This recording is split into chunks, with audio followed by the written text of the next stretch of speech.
வந்தபொழுது முழுமையாக முடிவுகள் மாறி இருக்கிறதுக்கு முன்பு தமிழகத்தில் பல முறை பார்த்திருக்கோம். இந்த முறையும் அப்படித்தான் வந்திருப்பதாக நாங்கள் பார்க்கின்றோம். குறிப்பாக நான் பார்க்கின்றேன். அது குறிப்பாக இடைத்தேர்தலை பொறுத்தவரை நிறைய அமைச்சர்கள் ஒரு இடத்துல எடுத்து வேலை பார்க்குறாங்க, உள்ள இருக்கிறாங்க. அத்துமீறல்கள், முறைகேடுகள் எல்லாமே இடைத்தேர்தல் இப்போ சர்வசாதாரணமாக போயிட்டு இருக்கு.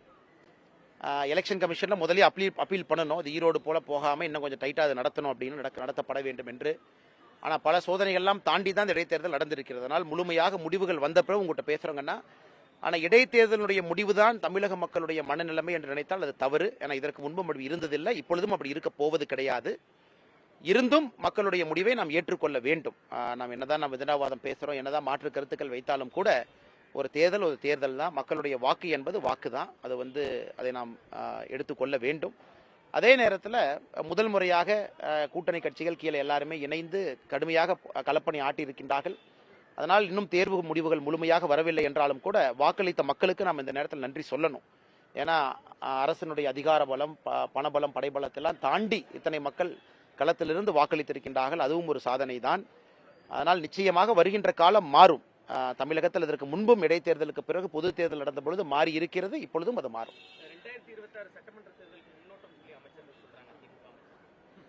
ஆனா இதற்கு முன்பு இடைத்தேர்தலை நீங்க முன்னோட்டமா எடுத்தீங்கன்னா, பொது தேர்தலில் எப்பொழுதுமே அந்த ஆட்சி தன்னுடைய பலத்தை இழந்திருக்கிறது, ஆட்சி இழந்திருக்குது.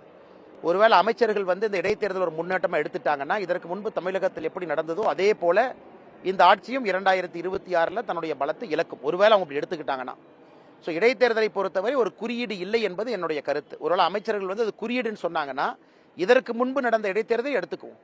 அப்போ அதே அமைச்சர்கள் அதையும் பார்க்கணும். அனைத்து இந்திய அண்ணா திராவிட முன்னேற்ற கழகம் ஆட்சியில் இருந்த பொழுது எத்தனை இடைத்தேர்தல் ஜெயிச்சாங்க, பொது தேர்தல் என்ன ஆச்சு, அதற்கு முன்பு தமிழகத்தில் வேறு வேறு கட்சிகள் இருக்கும்பொழுது இடைத்தேர்தலுடைய ரிசல்ட் என்ன, கிட்டத்தட்ட 87% இடைத்தேர்தல் ஆளுங்கட்சி ஜெயிக்கிறாங்க. அதனால் இது முன்னோட்டமாக தமிழர்களுடைய அமைச்சர்கள் யாராச்சும் எடுத்துக்கிறாங்க அப்படின்னா 2026 ரிசல்ட் வேற மாதிரி வரும் அப்படிங்கிறதே அவங்க ஒத்துக்கிறாங்களா? இந்தியா முழுவதும் இதான் ஜெனரலாக நடக்குது. ஆளுங்கட்சியை சார்ந்து மக்கள் போறாங்க. பல விதத்தில் யோசிக்கிறாங்க. 2 ஆண்டு தான், புதுசாக ஒரு எம்எல்ஏ மாற்றணுமா, ஆளுங்கட்சி எதிர்த்து இன்னொரு எம்எல்ஏவை கொண்டு வரணுமா, நேரமும் காலமும் குறைவா இருக்கு. அதனால மக்களுக்கு ஒரு மனநிலைமை இருந்தும் நான் ஏற்கனவே சொன்னது போல ஒரு தேர்தலுடைய முடிவுகளை தலைவணங்கி ஏற்றுக்கொள்ள வேண்டும். ஆனால் இதுதான் தமிழகத்தினுடைய மக்களுடைய எண்ணம், அதனுடைய பிரதிபலிப்பு தான் விக்கிரவாண்டியினுடைய இடைத்தேர்தலுடைய முடிவு அப்படிங்கிறதுல இருந்து நான் மாறுபடுறேங்கண்ணா.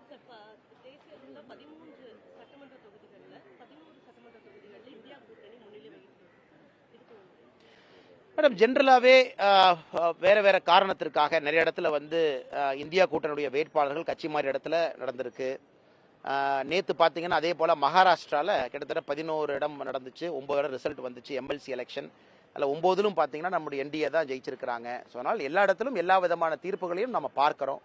இடைத்தேர்தலை பொறுத்தவரை தனித்தனியான சீட்டு, ரொம்ப பயங்கரமான லோக்கல் ஃபேக்டர்ஸ் இன்ஃப்ளூயன்ஸ் பண்ணக்கூடிய ஒரு இடம். இந்த ஆண்டு ஹரியானா, மகாராஷ்டிரா, ஜார்க்கண்ட் 3 மாநில தேர்தல் இந்த ஆண்டு நடக்க இருக்குது 2024. அந்த 3 மாநில தேர்தலுமே நீங்க பார்ப்பீங்க. உதாரணத்துக்கு மகாராஷ்டிராவாக இருக்கட்டும், ஹரியானாவாக இருக்கட்டும், இரண்டும் பாரதிய ஜனதா கட்சி ஆட்சியில் இருக்கக்கூடிய மாநிலங்கள். இரண்டிலும் ஆட்சியை தக்க வைப்போம். ஜார்க்கண்ட் நம்ம எதிர்கட்சி நண்பர்கள் இருக்கின்றார்கள். ஜார்க்கண்ட் முக்தி மோர்ச்சா இருக்கிறாங்க. அங்கேயும் இந்த முறை பாரதிய ஜனதா கட்சி வரும். அதனால் இடைத்தேர்தலை நாம் எப்பொழுதுமே சொல்வது போல ஒரு குரூப்பா நாம போறோம். ஒரு லோக்சபாக்கு முன்னாடி அசம்பிளி நடக்குதுன்னா அது எப்பவுமே ஒரு ஹாஃப் இயர்லி எக்ஸாம் மாதிரி எடுத்துக்கலாம். ஆனா இன்னைக்கு தனித்தனியாக நடக்கக்கூடிய சீட்டு நிறைய லோக்கல் ஃபேக்டர்ஸ் இருக்கு. அதனால் அதை நம்ம ஒரு காமன் நெரட்டிவா நம்ம எடுத்துக்கொள்ள வேண்டிய அவசியம் இல்லை என்பது எங்களுடைய கருத்து.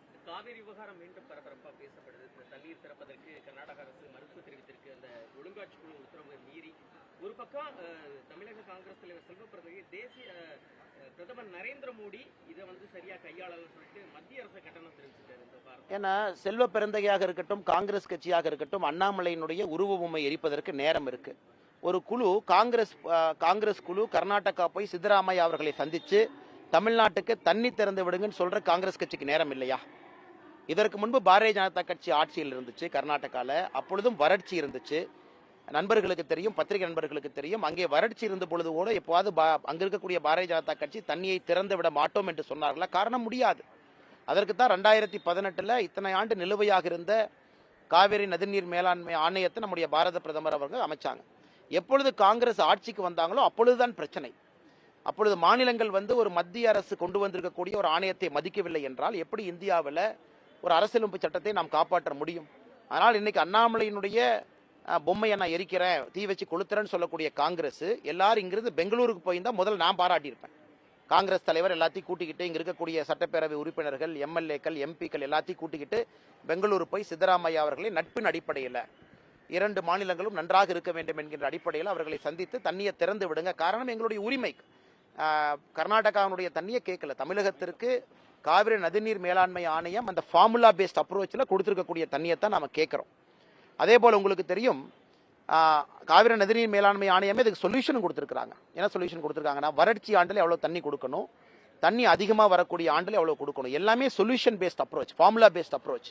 இதுல யாரும் தலையிட வேண்டிய அவசியமே இல்லை. விதண்டாவாதத்திற்காக அங்க சித்தராமையா அவங்க பேசுறாங்கன்னா, இங்க இருக்கக்கூடிய காங்கிரஸ் கட்சி வாய் மூடி மௌனம் சாதிப்பது என்ன? இந்தியாவில் இதற்கு முன்னாடி எங்கேயாச்சும் நடந்திருக்கான இந்த அநியாயம்? பிரதமர் ஒன்றை கொண்டு வந்த பிறகு, பிரதமருடைய உத்தரவு வந்த பிறகு, மத்திய அரசுடைய உத்தரவு வந்த பிறகு மாநில அரசு நாங்கள் அதை கண்டுக்க மாட்டோம்னு சொல்லும் பொழுது, இந்திய அரசியலமைப்பு சட்டத்துக்கு நேர் எதிராக காங்கிரஸ் அவர்கள் நடந்து கொள்ளும் பொழுது கர்நாடகாவில் அதை தட்டி கேட்பதற்கு இங்க இருக்கக்கூடிய காங்கிரஸ் கட்சிக்கு மனம் இல்லை. இதையும் மத்திய அரசு மேல பழி போடுவதை எப்படி ஏற்றுக்கொள்ள முடியுங்கண்ணா?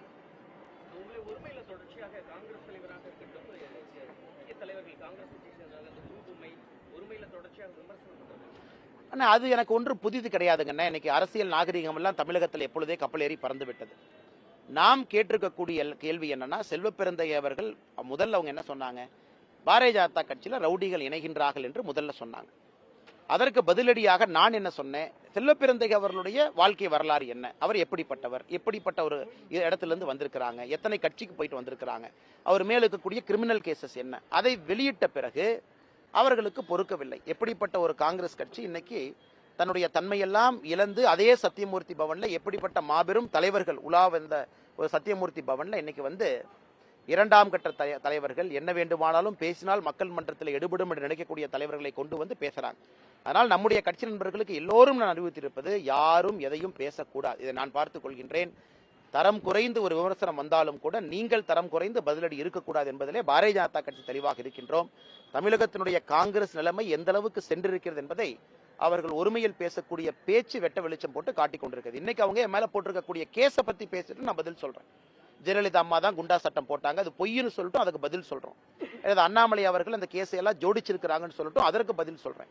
ஆனா ஒருமையில தவறான விஷயங்களை பேசும்பொழுது அதற்கு நான் பதில் சொன்னால் அது தவறாக போய்விடும். அதனால் இந்த விஷயத்தை பொறுத்தவரை ஒருமையில் பேசுபவர்களுக்கு எப்பொழுதும் என்னுடைய மௌனம் மட்டும்தான் பதில்.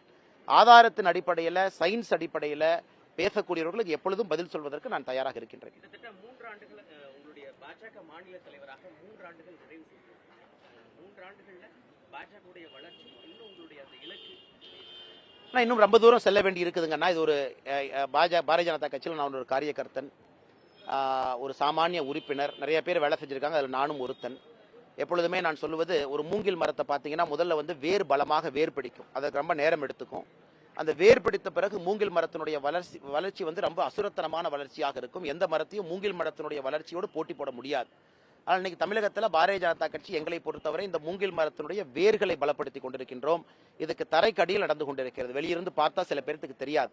ஆனால் வருகின்ற காலத்தில் நீங்க பார்ப்பீங்க, வேர் பலமாகிய பிறகு இதனுடைய அசுரத்தனமான வளர்ச்சி என்பது மக்கள் பார்க்கத்தான் போகிறாங்க. அதற்கு ஒரு அடிப்படையாக 2024 தேர்தலில் மக்கள் பேசி இருக்கிறாங்க.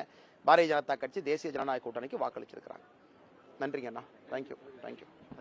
ஆனால் பிரஸ் ஃபர்ஸ்ட் நீங்க நகர்ந்துட்டீங்கன்னா அப்புறம் நான் போய்க்கலாம், தள்ளி விட்டுருவாங்க. அதனால் நீங்க